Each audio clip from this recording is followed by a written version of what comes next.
This is how to beat every current UFC champion. Starting with the flyweight champion Joshua Van. The way to beat Van is easy. Grapple him. The only reason he's your champ right now is because he hasn't been tested by an elite grappler yet. He would have been if Pantoja didn't get injured 20 seconds into their fight. If that hadn't happened, he would have gotten dominated on the ground. And before you say anything, if Pantoja can dominate Kara France on the ground, I promise you he can do the same to Van. Now let's look at times where Van had grappling exchanges. In his fight against 14th ranked Cody Durden, Cody shoots for a takedown a minute into the first round, and to be fair, Van defends well for a bit, but then he gets taken down, and on the ground, he just seems a bit lost. Not much technique involved. He gets back up just to get slammed on his face. The way he's defending on the ground, it's not high level grappling, and someone like Pantoja would literally eat him alive, but he got lucky with the injury. Anyways, there's talks that he's gonna either fight Tetsuro Taira or Manel Kape, and honestly, he loses to both of them. They're both high level grapplers. Van does well when people strike with him, but against either of them, he's gonna struggle to let his hands go, as the constant thought of the takedown threats from both of them will nullify his striking. Holy speech impediment.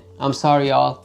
Deal with it. Next up, we have the bantamweight champion Petr Yan. The way to beat Yan is by mixing things up and instantly applying pressure. You see, Yan is a data analyst. In the first few rounds, he reads you like a book, your patterns, your movements, your style, and once he has enough data on you, he unleashes. We've seen this time and time again. In his fight against Jose Aldo, the first few rounds, Yan was very reserved. He lands here and there, but not much offense. Unless you make a mistake, like Aldo did by staying on his back after a failed takedown attempt, Yan isn't gonna push the pace. This leads to close early rounds, which makes the fans think that this is a close fight. But then comes rounds 3, 4, and 5. That's when he's collected data about the fighter and starts picking up the pace and dominating. And that's exactly what he did against Aldo. Weaving through shots while landing beautiful combinations was simply beautiful to watch. And you can start to see the decline in Aldo, as Yan is starting to get his momentum going, chasing Aldo around the octagon and applying damage. By round 5, Aldo looked like he didn't belong. Yan performed a massacre with heavy ground and pound that ended the fight. A fighter that understands Yan's style is Merab Dvalishvili. Merab knew he needed to disrupt his rhythm by applying constant pressure, making Yan work, and disrupting his usual slow pace where he can piece 2 and 2 together. And in their first fight, he did exactly that. As soon as the bell rang, Merab started mixing things up immediately. One second he's striking, the next he shoots for a takedown. A lot of the takedowns he shoots, he doesn't complete, but it doesn't matter, as the goal is to disrupt Yan's game plan by constantly having him work and not have time to think and analyze, which is ultimately Merab's goal. Yan had no answers for the machine's pressure,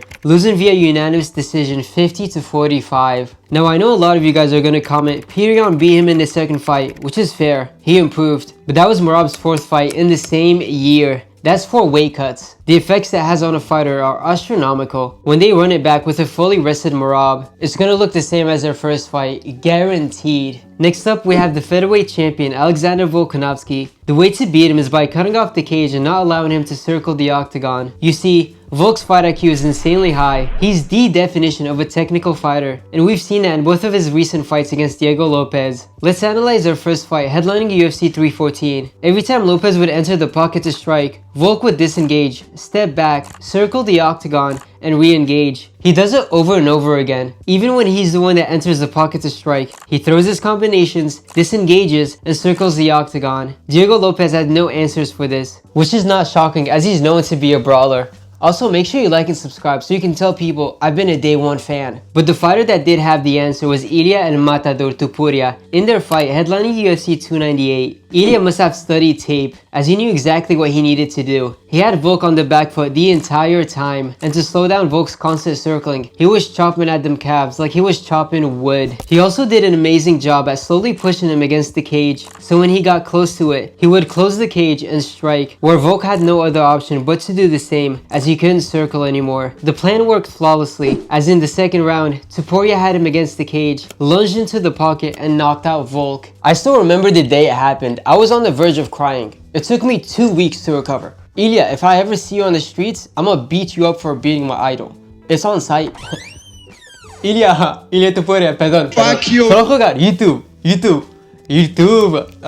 Yo hablo un poco. Y que te folles. Perdón. Speaking of the devil, next up we have the lightweight champion Ilia Topuria. The way to beat him is to catch him as he's over swinging. In a lot of his fights, Ilia tends to overcommit at times, leaving him wide open for counters. Obviously, this is easier said than done, as Ilia is hands down the #1 striker in the UFC at the moment. Top tier boxing, has bombs for hands, and saying all that, He comes from a Greco-Roman wrestling background, which ultimately makes him, as he likes to say, the new generation, where fighters are great at everything, whereas right now, we're still used to fighters having a specific thing they're really good at, and everything else is good at best. This separates him from the rest of the fighters, and we can see that as he went on a generational run, beating Volkanovski the way he did to become the featherweight champ, then knocking out Max Holloway, a guy who's never been knocked out, vacates the belt, moves up to lightweight to fight Charles Oliveira for the belt, and knocking him out cold. The guy really is something special, but he is beatable. Now let's take a deeper look into some of his fights to show you guys exactly what I'm talking about. Starting with his fight against Max Holloway. In the first round, with 1 minute remaining, Ilia throws a right cross followed by a wild left hook that left him wide open for a counter, which Max did capitalize on, landing a 1-2. Around the same time in the second round, he does the exact same thing, throws a right cross that lands, then a wild left hook that leaves him wide open again. Even in his fight against Josh Emmett, where he performed a massacre, he made the same mistakes. Throws an uppercut followed by the wildest left hook, leaving him wide open. Had Emmett capitalized on it by landing a cross, it could have been night-night for Ilia, as Emmett is also known for having dynamite in his hands. Next up, we have the welterweight champion Islam Makhachev, the evolved Khabib. The way to beat him is by keeping the fight standing. Again, this is easier said than done, but we all know grappling him is not the answer. Islam's grappling is second to none, and we've seen it in his most recent fight against JDM. The pressure Islam can generate from top position must be ridiculous. The faces JDM was making were the faces of someone going through unbearable pain. But what I didn't understand was that at times JDM had opportunities to separate and get back into his bread and butter, but he decides to go for an Ochimata and ends up in the horrible position called 69. All jokes aside, why would you do something like this? Even if you got it, Islam is that guy when it comes to grappling. You don't want to go there. He does a similar thing towards the end of round 3, where he goes for a takedown and gets reversed. Your whole game plan should be defend the takedown attempts and keep the fight standing, just like Alexander Volkanovski did in his first fight against Islam, headlining UFC 284. Every time Islam shoots for a takedown, the first thing Volk does is try to get back up. That's it. He doesn't engage in the grappling. He wants to fight back standing, because he understands that that's his best chance at winning. Also, the best time to get out of a bad position is when it's fresh. But if fighters accept it and then try to escape, you've just made it way harder, as momentum is gonna shift, and momentum is a great way to escape bad positions. Another great thing he does is enter the pocket, throw his combinations, and exit the striking range. This makes it way harder for Islam to change levels. Volkanovski's perfect game plan for someone like Islam led to it being his toughest fight to date, barely scraping the win. Next up is the middleweight champion Khamzat Chimaev. This guy's a freak of nature. Imagine you're in the octagon facing him and he looks at you like this. I would actually shit my pants. Ooh, I think I just did. Hold on. Ooh. Here.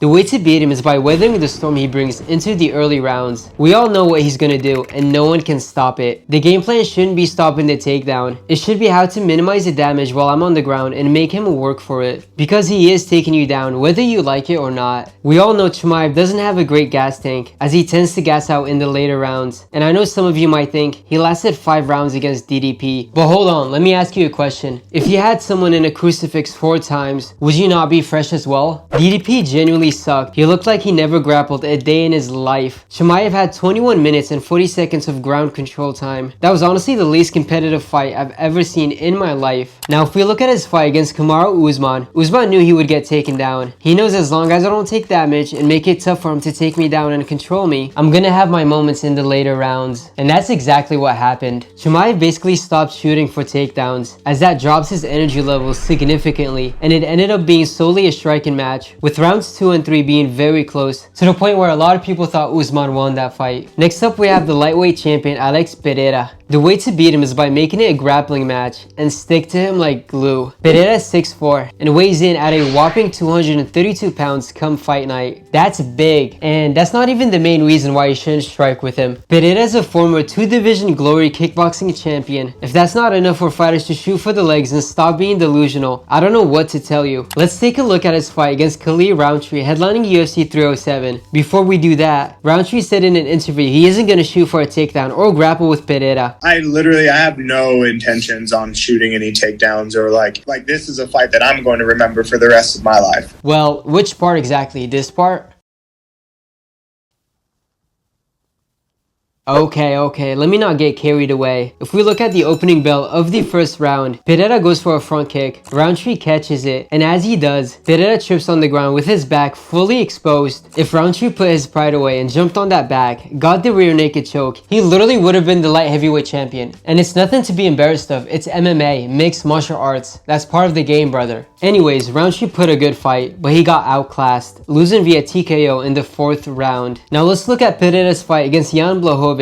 Jan knew what he had to do, as he shot for a single leg 8 seconds into the first round, and in a few moments successfully takes him down and gets his back with multiple attempts at a rear naked choke. This lasted for the remainder of the round. Going into the second, Jan shot for a double leg takedown 2 minutes in, and he gets it. Pereira still won the fight, as there wasn't much damage done on the ground, but this is literally how you fight him. Stop trying to prove a point. If you're a fighter and you're gonna fight him, fight camp should consist of grappling and grappling only. All it takes for Pereira is to touch you to shut your lights off. Why would you take that risk? Next up is the heavyweight champion Tom Aspinall. The way to beat him is by being technical. With the division stacked with brawlers, it's no surprise that Tom rose to the top. Tom is a technician himself, very quick on his feet, nice combinations, and great grappling. His fights consist of finish after finish. Like literally every single one of his fights ends in a TKO win or a submission win. The guy is special, no doubt. Tom, mate, you're special, lad. And I know your eye poked. How's your eye doing? I can't see. Alright, can you do me a favor and subscribe though? He never faced adversity until he faced a fellow technician in Cyril Gane headlining UFC 321. Prior to the eye poke that led to the fight being a no contest, that fight was close. And I would go as far as saying Gane got the better out of Tom in their striking exchanges. He never stayed still, enters the pocket, throws his combos, exits the pocket, and circles the octagon. He threw beautiful kicks, and whenever Tom would shoot for a takedown, Gane would do a great job at stuffing them. Had that eye poke not happened, Tom would have been in on the toughest fight of his life. That's how Tom felt like. I'm trying to give you guys like a simulation.